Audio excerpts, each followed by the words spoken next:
তৃণমূল ছাত্র পরিষদের প্রতিষ্ঠা দিবসে দুর্গাপুর থেকে রওনা দিল তৃণমূল ছাত্র পরিষদ কর্মী সমর্থকেরা। দুর্গাপুর স্টেশন থেকে রওনা দিল ছাত্রছাত্রীরা।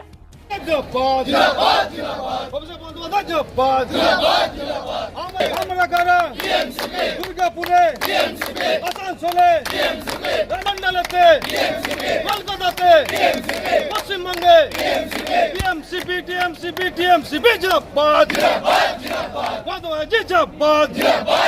দুর্গাপুর আইটিআই কলেজ থেকে ছাত্রছাত্রীরা এদিন রওনা দেন কলকাতার উদ্দেশ্যে।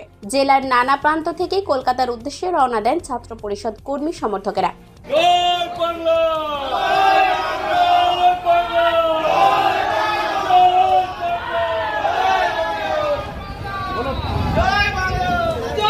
বাংলা, দুর্গাপুর ৩ নম্বর ব্লক ছাত্র পরিষদের সভাপতি সৌভিক সেনের নেতৃত্বে ছাত্রছাত্রীরা রওনা দেন কলকাতায়। তৃণমূল ছাত্র পরিষদ নেতা সৌভিক সেন কটাক্ষ করেন রাজ্যের বিরোধী দলনেতা শুভেন্দু অধিকারীকে।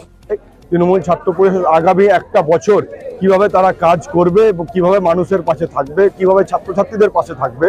আগে তৃণমূল ছাত্র পরিষদ বা যারাই ছাত্র সংগঠন ছিল শুধুমাত্র কলেজ গেটে রাজনীতি করেছে, কিন্তু মমতা বন্দ্যোপাধ্যায় কলেজ গেট ছাড়িয়ে তৃণমূল ছাত্র পরিষদকে বিভিন্ন ক্ষেত্রে, যেমন কোনো কিছু অনুষ্ঠান, সরকারি অনুষ্ঠান ছাড়া এমনি অনুষ্ঠানে যেখানে তৃণমূল ছাত্র পরিষদের দরকার, কোভিডের সময় তৃণমূল ছাত্র পরিষদ লড়াই করেছে।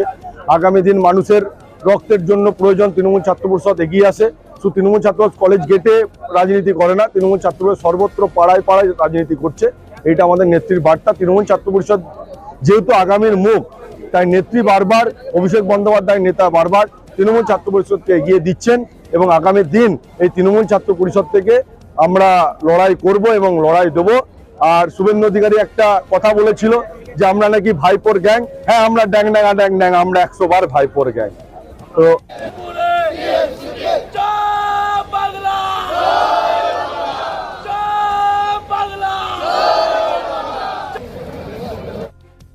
দুর্গাপুর থেকে অনুরাধা সেনগুপ্তের রিপোর্ট, খাঁটি খবর।